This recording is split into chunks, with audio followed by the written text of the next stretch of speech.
Bonjour, c'est Gérald de Voide qui s'adresse à vous. Je suis prêtre, curé dans la vallée d'Illiers des paroisses de Trois-Torrents-Morgin, Val d'Illiers et Champéry. C'est avec joie que je partage un petit peu mon chemin dans l'œcuménisme au seuil de cette semaine de prière pour l'unité des chrétiens.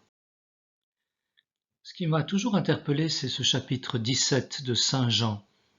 Ce chapitre, c'est ce qu'on appelle la prière sacerdotale. Nous sommes lors du dernier repas de Jésus.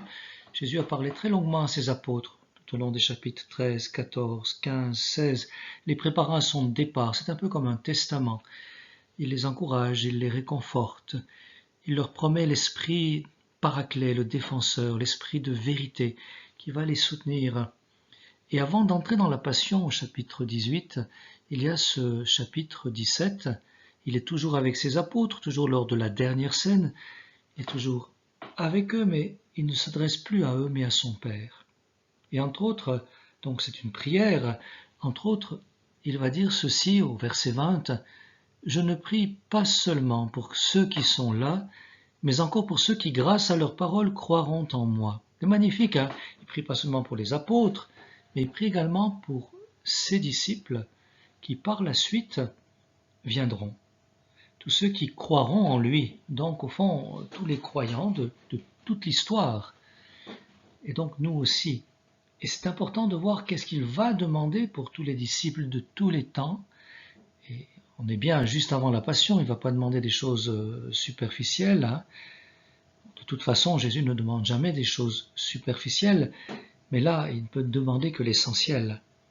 Et écoutons la suite, hein, que tous, Père, que tous soient un, comme toi, Père, tu es en moi, et moi en toi, qu'ils soient un en nous, eux aussi, pour que le monde croie que tu m'as envoyé. Il demande l'unité des disciples de tous les temps. Et il dit le motif de cette unité, c'est que le monde puisse croire que tu m'as envoyé, que le monde puisse croire que le Père, que Dieu a envoyé son Fils bien-aimé, Jésus-Christ le Messie, le Sauveur. Le but de l'unité, c'est au service de l'annonce de l'Évangile, au service de la proclamation de la foi. Donc c'est capital.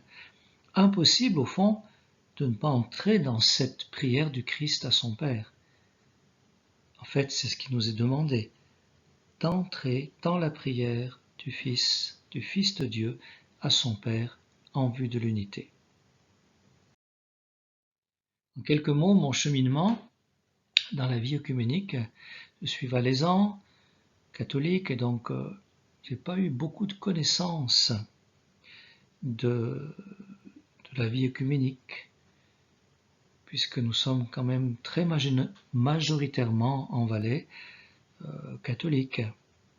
Et c'est lors de mon premier poste à Fuy qu'un couple mixte, réformé catholique, m'a demandé de les préparer au mariage avec un pasteur qui était ami de l'épouse. Et c'est là que j'ai commencé à découvrir un peu le chemin œcuménique, et ça a été une très belle aventure. Tous les deux étaient très engagés dans leur foi, réformés et catholiques, ce qui nous a valu de magnifiques échanges, de magnifiques discussions, tous les deux tenant à cœur à leur propre foi. Ça a créé des liens d'amitié d'ailleurs très forts avec eux et aussi avec le pasteur.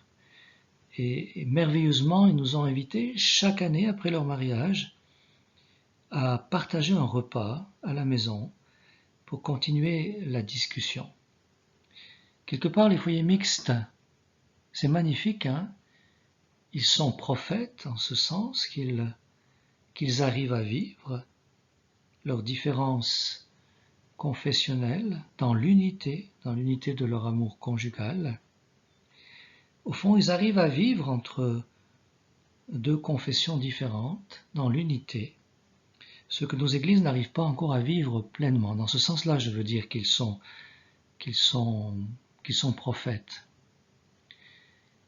Ils arrivent déjà à vivre l'unité d'une manière visible que nous, nous ne parvenons pas, entre églises, à vivre encore pleinement. Avec eux est né aussi un groupe de foyers interconfessionnels, de foyers mixtes, à la région de Fuy, Martigny, avec même des couples qui venaient de plus loin, la région de Sion, Grémisois.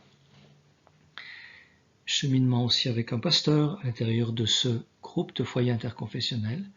Puis nous sommes en 2003 allés à Rome au Rassemblement mondial des foyers interconfessionnels et on a été stimulés en voyant les foyers interconfessionnels des autres pays s'étant réunis en association. Et suite à ce rassemblement mondial est née l'Association des foyers interconfessionnels de Suisse, dont vous voyez sur la photo à gauche le sigle. Ils ont écrit un livre que vous voyez ici, qui retrace l'histoire de l'association avec de nombreux témoignages de couples interconfessionnels. Vous pouvez le commander chez vero@meta.ch.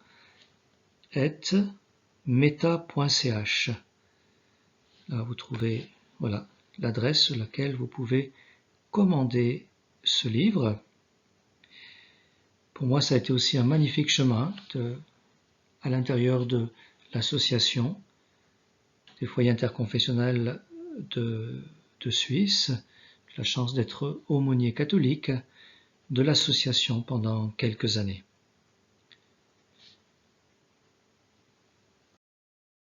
Le cheminement, c'est vrai, n'est pas toujours si facile vers l'unité. On a fait d'immenses progrès au niveau du respect mutuel, de l'amour fraternel. On est vraiment des frères au niveau du vécu. Et on œuvre très bien dans certains domaines, dans des aumôneries d'hôpitaux, dans la diaconie, dans le service des plus pauvres. Mais c'est vrai que le chemin reste encore long et on a l'impression qu'il a de la peine à avancer au niveau des différences théologiques, de la compréhension du ministère sacerdotal, compréhension du mystère de l'Église, compréhension du mystère de l'Eucharistie. Là, on peine pour le moment beaucoup à avancer, d'où la nécessité de prier, car seul le Seigneur pourra amener à une authentique communion visible. Voilà, je souhaite à tous et à toutes une très belle semaine de prière pour l'unité des chrétiens. Esprit Saint, viens habiter en nous. Renouvelle en nous la passion de l'unité pour que nous vivions conscients du lien qui nous unit en toi. Que tous les baptisés s'unissent et témoignent ensemble de l'espérance qui le fait vivre. Amen. Et chacun